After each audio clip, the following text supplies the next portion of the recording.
everyone, Arlisha here, and welcome to another video.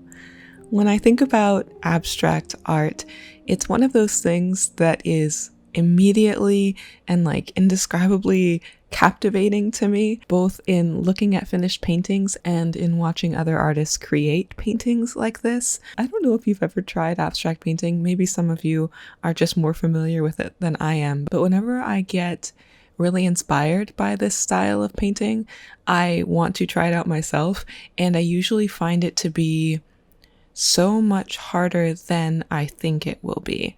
And I think a lot of that has to do with the fact that abstract painting is kind of art theory at its rawest and most concentrated form. I'll talk about that a little bit more very soon, but the idea behind today's video is that I wanted to create 3 paintings that would be based on my favorite songs. Now, picking just 3 songs ended up being way harder than I thought it would be, and I could easily make a long series of doing paintings like this. But for this video, I wanted to focus on songs that have just meant a lot to me for either a long time, or even if they're newer to me, they're songs that just impacted me a lot, and I listen to them on repeat just for days on end. So this first painting is based on the song After the Storm by Mumford & Sons. And when I've done Q&As in the past, every once in a while I get questions about what kind of music I listen to, or if I listen to music when I paint. And in those instances, I almost always mention Mumford & Sons as one of my favorite bands. And it was really, really difficult to pick just one of their songs, as in most cases, I love them all equally. There are a few outliers where I'm like, when this song comes on, I usually skip it, or some that I will go, oh, I want to listen to that again. But I wanted to, for the purpose of this video, pick a song from their first album, and this led me to basically listening to the entire album multiple times and just kind of feeling for a song that I wanted to immediately listen to again, and that was After the Storm. I don't actually have an insanely profound reason as to why Mumford & Sons is so special to me.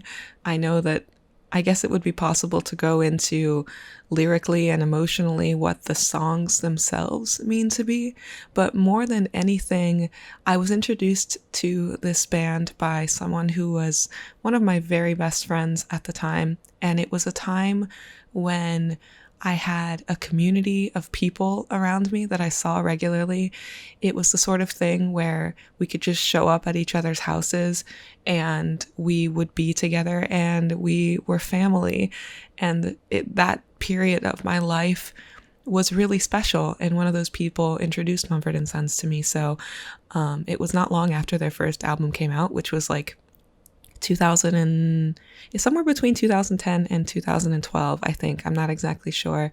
And it was so special because I listened to the album on my way to work. At the time, I was working at a public library. I loved that job, and I would just blast this album so loud, and I was singing really loud and stomping my feet. I was just so excited, and it was just a time in my life where it just was really special, So I had people in my life that meant a lot to me, and I've always felt this strong sense of community just surrounding the idea of Mumford & Sons. So that's why this one's special to me.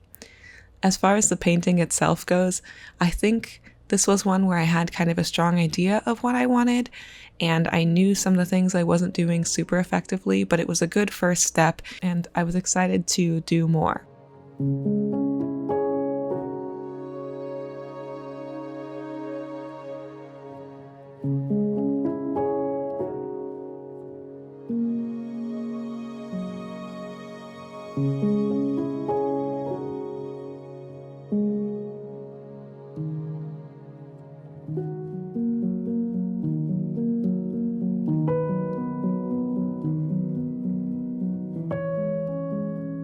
With this second painting, I'm going to try to talk about the song itself, as well as a bit of what I was saying before about how abstract art is art theory at its core, and I think that's why this painting didn't work. So this painting is based on the song Once You by Jacob Collier. This one is a bit newer to me. I have just kind of fallen down a Jacob Collier rabbit hole in the last year or two maybe, and I've just been consuming and saturating myself in all of his music. And especially as someone who was surrounded by music theory as a child and a teenager. I was in band all through middle school and all through high school, and I played a lot of music in my young adult years. So to be able to really get to just dive deep into someone who really is a musical genius, and the song Once You has this beautiful classic feeling to it. I believe that he wrote this song with his mom, and she's a composer, and oh my goodness, it's absolutely insanely gorgeous. Of course, I will leave links to all of the songs that I'm listing in the description, as well as their titles if you want to look them up and listen to them yourself. So I feel like the colors for this song were basically what I wanted. Unfortunately, the only thing that I knew for this piece was the relative color scheme. With the last painting for Mumford & Sons, I knew I had a gestural feeling and a color scheme in mind. And for this one, all I knew was colors. And because of that, I ended up with an overall composition and shape language that isn't very effective. So when I say that abstract painting feels like art theory at its core and at the most raw, when you don't have a face, I do a lot of portraits, when you don't have a face or features to focus on, you have to make a focal point. And that's done with good composition, proper contrast, a really accurate balance of saturation. I know when we look at abstract art, sometimes it can seem random, but it's really not. If you don't have a good grip on the understanding of what makes art effective, whether it's variances in texture or establishing a proper focal point and then a flow around the painting so that viewers know where to look and kind of in what order to look at things on a painting. If you don't have those things, you end up with really kind of a painting like this one where you look at it and you're not really sure what to focus on. You're not really sure what the most important area of the painting is. So I feel like when I look at this one, I just get a bit lost. There's not very good contrast, and a lot of the shapes are just too similar for the painting to make sense and to be visually interesting. I usually try not to be this quote-unquote critical of my art, but in a realm like abstract painting, it really does matter a lot. I think this is a really good method for getting better at those sorts of things, and I would love to incorporate these abstract elements more into the kind of work that I do. So it's been really good practice to take the time to just focus on them independently.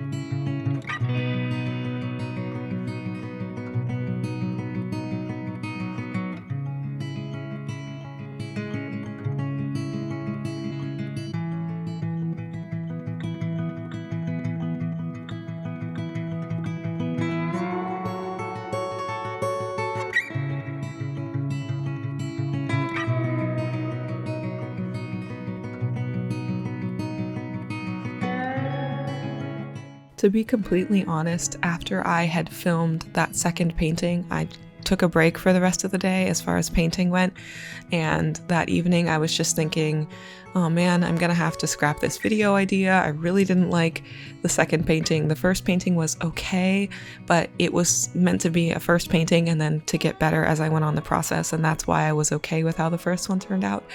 And then when the second one didn't work the way I wanted to at all, I was really discouraged and was trying to think about what I was going to do for this week and how I was going to have a video ready. And I was basically just more stressed than I needed to be. So I took the evening and then a little bit of time in the morning to actually research what it was that I loved about abstract painting, to look at paintings, to do a bit of reading about the theory, and to hone in on what it was that I was even trying to achieve with abstract art. What did I actually want out of it, and what was I trying to get to?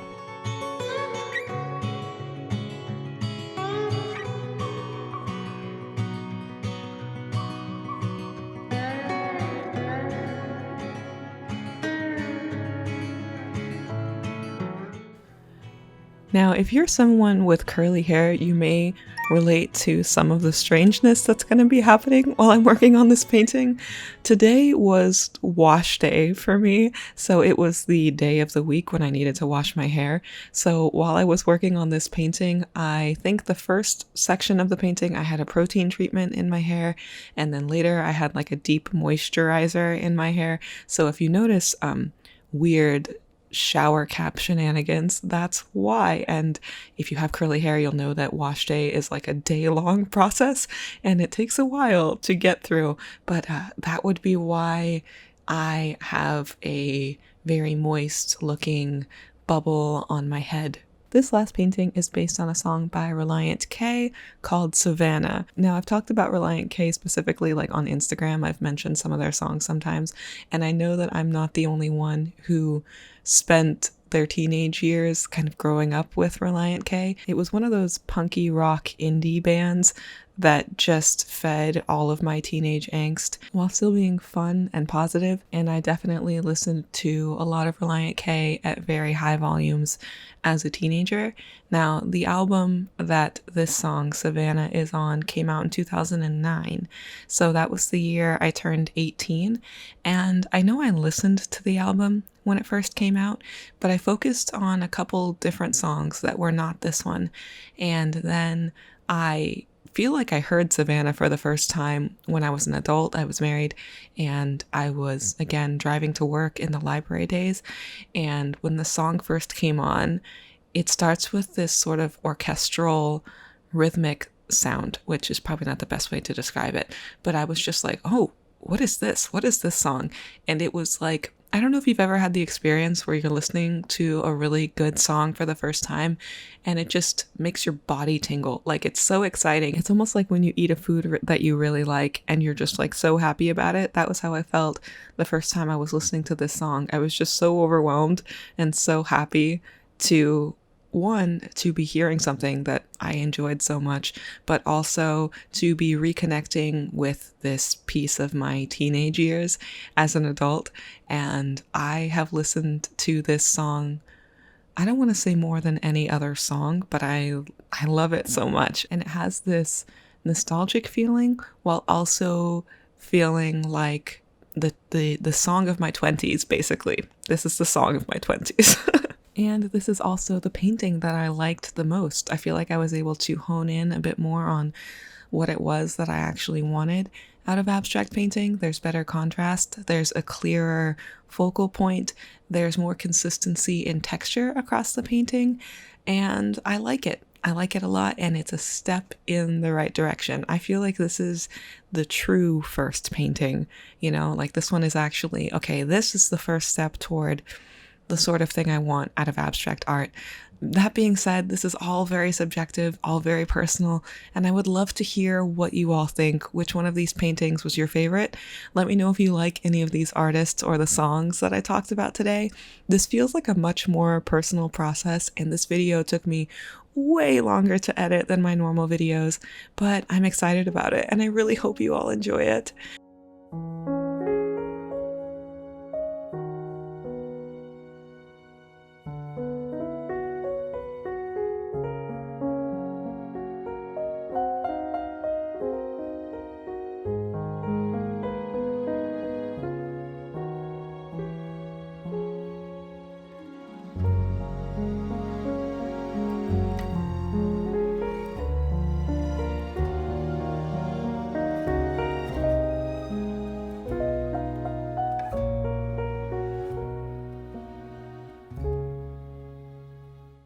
So here are the 3 paintings that we made today, or I made them over the course of a couple days, and it was just a really fascinating process with lots of ups and lots of downs, and I'm really happy that in the end I have something that felt like what I wanted out of this video. Not necessarily the best or finest of abstract paintings, but something that makes me really happy and excited to try it more. As always, a huge thank you to my members here on YouTube and my patrons over on Patreon.